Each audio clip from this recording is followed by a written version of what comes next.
I feel like the obvious message is inexplicably being lost in text, so here's a video response. Perv Umbreon and I got into it over animal rights on Discord, and I claimed that pet ownership is slavery. Of all the various ways Perv Umbreon could have disputed this claim, they chose, quite simply, the worst possible angle to attack it from. Honestly, human ownership is only seen as evil, as it's viewed as being akin to slavery. I'm gonna repeat that. Human ownership is only seen as evil, as it's viewed as being akin to slavery. If slaves had not been treated so horribly throughout history and instead treated as lovingly and kindly as the average person treats a pet, people probably wouldn't see human ownership as a bad thing. I didn't realize this needed to be explained, but owning another person is slavery. USlegal.com, a slave is a person owned by someone. YourDictionary.com, slavery is someone owning another person. Oxford Dictionaries, a person is the legal property of another. Merriam-Webster Dictionary, the state of a person who is a chattel of another. Cambridge Dictionary, the condition of being legally owned by someone else. Collins Dictionary, the system by which people are owned by other people. The Free Dictionary, the condition in which one person is owned as property by another. Wikifucking-pedia, slavery is any system in which principles of property law are applied to people. Need I go on? Now, I must admit, I get a certain sort of pleasure out of correcting people who act as though they aren't blatantly redefining a common word. It's like painting a generously large target on your ass and standing really close so I can't miss. The definitions of words are among the most easily accessible information on the planet, so pulling this shit is practically begging me to dump truck evidence that you're wrong on you. Now, you could have argued that a person is a synonym for human being, and thus slavery cannot apply to non-human animals by definition, in which case I would argue that a person is chiefly characterized as having a personality or character, and as being an agent or individual, all of which could be used to describe any sentient animal, even if they aren't conventionally considered to possess these qualities. You could also have cherry-picked all the definitions that define a slave as someone owned by another person, but define slavery as forced labor, in which case I would simply point out the obvious contradiction wherein possessing slaves isn't necessarily slavery, because the verb only applies to instances of enslavement which involve involuntary labor. That is, if I don't simply choose to use enslavement instead, or servitude isn't used in place of labor. These would be semi-rational arguments you could have employed to defend your position that pet ownership isn't slavery, but you nuked your chances right out of the gate by suggesting that slavery isn't evil, and that in fact, we could have nice slavery. No matter how much you present your oh-so-magnanimous, flowery enslavement of another being, you are still enslaving that being. There's a difference between rescuing someone and claiming them as property, which you seem schizophrenically unable to comprehend, because in one breath, you claim to be speaking about pet ownership, and then in the same paragraph, deny that ownership entails treating pets as property. Does ownership not imply property and vice versa? You're acting as though to treat as property implies some sort of abuse, whereas to own doesn't imply any abuse, even though they mean the exact same fucking thing. You also keep misrepresenting me so you can fabricate terrible analogies. Here's the last substantial response I made to you. It's not power that's evil. We already have power. It's enslavement that's evil. And you cannot refute the claim that pet ownership is a property claim, that property claims over animals is slavery, and that slavery implies a deliberate deprivation of liberties at the expense of the slave for the benefit of the slave owner. You cannot win this argument. Your response went as follows. Let's apply the same logic to human children.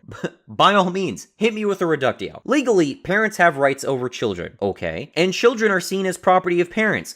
No.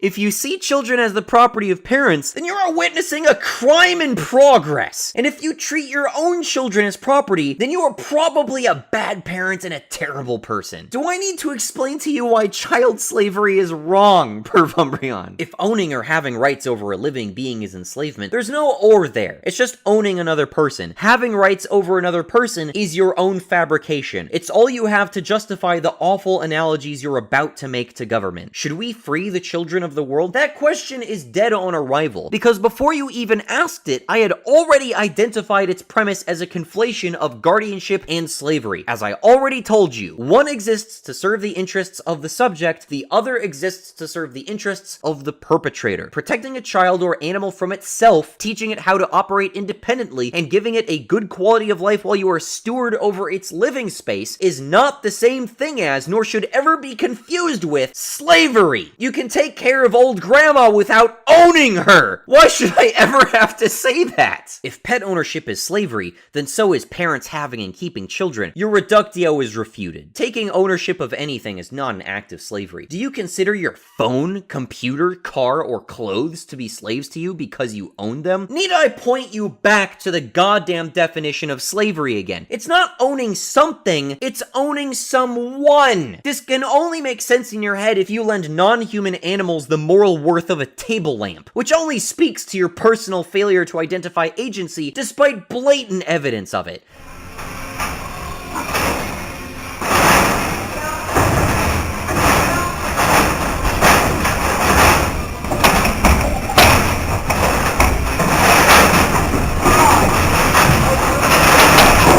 You can try to twist the definition of ownership to match enslavement, but it doesn't hold up. I never did. You did. Your reductio is refuted. The power to restrain them, hurt them, care for them, or neglect them, beat or starve them, if you're a soulless bastard. But having the ability to do something is not the same as a guarantee that it will be done. I don't know how many times I have to explain to you that I've made absolutely no claims as to the occasional general or universal actions of pet owners apart from the property claim they are making. I don't care how nice of a slave owner, pet owner, or property owner you think you are, if you intend to treat as property another living, sentient being, that is slavery, and you're a piece of shit for it. This argument you make about having a pet being equal to slavery or oppression or evil is very similar to the arguments anarchists use to justify getting rid of government. Governments control us and has power over us and restricts our freedoms and liberties, so government is evil. The government doesn't own you! You are not the property of the government! Not even convicted criminals are the property of the government! They're in the custody of the government, just as a child is in the custody of its parents, or a stray animal is in the custody of an animal rescuer, but those aren't the same thing as property claims. And provided you're presenting this as a reductio ad absurdum, this seems to suggest that you believe this hypothetical extreme is absurd, which means you already understand custody as a concept. You just only apply it to government. It's not slavery when the government does it, it's only slavery when parents do it. And it's slavery when pet owners do it only every other day, because I can't decide between arguing pet ownership isn't slavery or defending slavery. Your reductio is refuted. Ultimately, Omni, this is not an argument you can win. Oh yeah, Perv, I'm the one who took up the lost cause by not defending slavery. I'm the one hopelessly spinning their wheels by attacking strawmen with bargain bin reductios. Because your argument boils down to ownership is evil because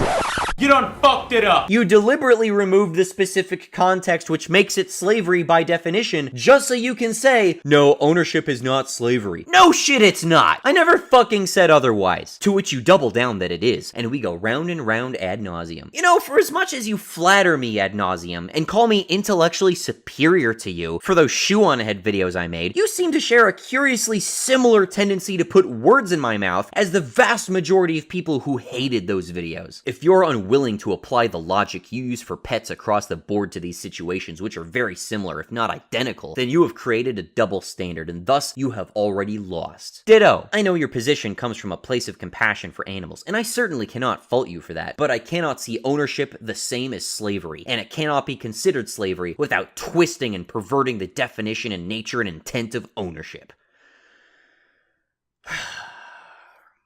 Ownership does not imply slavery. Slavery implies ownership. Just as a square implies a rectangle, but a rectangle does not imply a square. Category error. Debate over. This is Duncan. He is my property.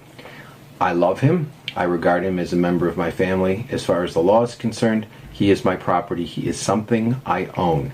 He's no different from the other property that I own.